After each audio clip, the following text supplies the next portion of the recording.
So welcome to a brand new webisode.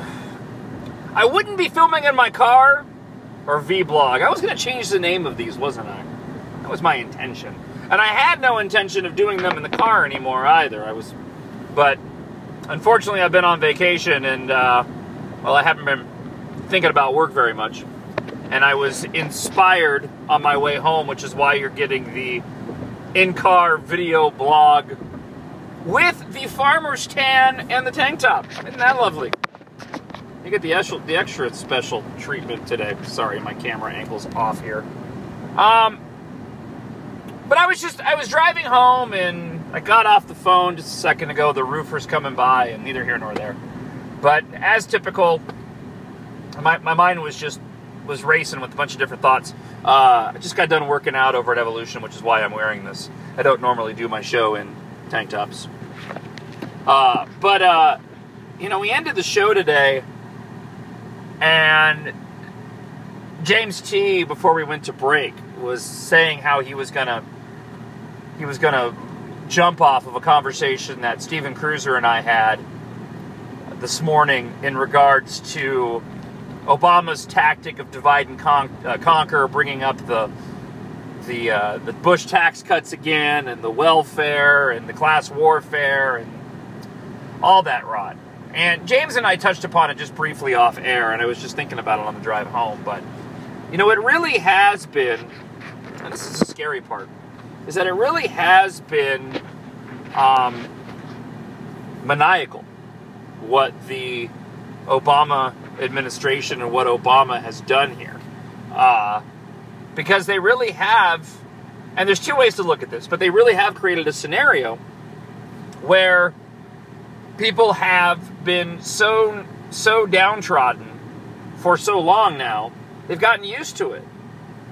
You do get used to it. I've been through, and I talked about this on the air this morning, I've been through periods of my life where I've been unemployed.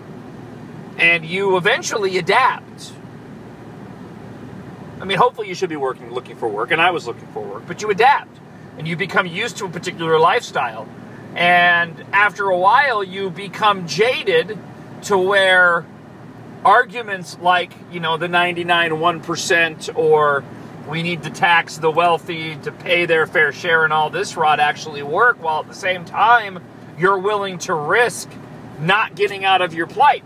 You know, these individuals who've been unemployed for a really long period of time may have gotten themselves to the point where they've resigned themselves to be unemployed or to have a lower paying job. And yet they're more than happy to stick with the guy who's not going to change their financial situation because they're lazy and they don't want to go out and look for work, but they will stick with the guy who's going to stick it to those that are doing better than they are. Now, it's not a foregone conclusion that it's a winning strategy by any stretch, but it's a strategy nonetheless. And whether or not it's going to work will all depend on whether or not Mitt Romney can create a better strategy. You know, one that says you don't have to live this way. We will turn the economy around so that better jobs will be out there. But they've created a voting bloc, and they just keep pandering to, well, they've created voting blocks, whether it's the Hispanic vote with the DREAM Act, this treaty when it comes to limiting arms sales to other countries that's going to require you to have to register your weapons. It's going to be a massive form of gun control that's going to really appeal to the base. Class warfare that appeals to a huge chunk of voters. Obamacare that appeals to another big chunk of voters.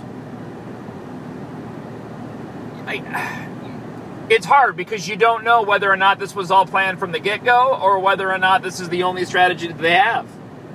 I'm beginning to believe it was all planned from the get-go. There was no way they were going to be able to maintain the momentum, being Obama, that they had in 2008 that swept him into office. So we'll just keep the country way down here to secure a voting bloc that says, hey, you better vote for me or the Republicans are going to take it all away. I'll support, and it goes back to what I said in 2008 and in 2009. I'll support your mediocre lifestyle. And he's created a mediocre lifestyle for hundreds of thousands of Americans. So there you go. There's a brand new video blog. I I said, I wasn't going to do them in the car anymore, but I was inspired on the drive home, and I got the roofer coming over to cut a hole in the garage to find out what's going on up there, so I'm short on time. So there you go. Anyways, thanks for watching, and most importantly, thanks for listening and coming back when I come back from vacation. I always appreciate that. I'm well rested and felt really good to be back on the air today. So I've got a lot of candidates coming up on the show too. So anyways, hope the rest of your day, whenever that is, goes well. And I'll talk to you later. Bye.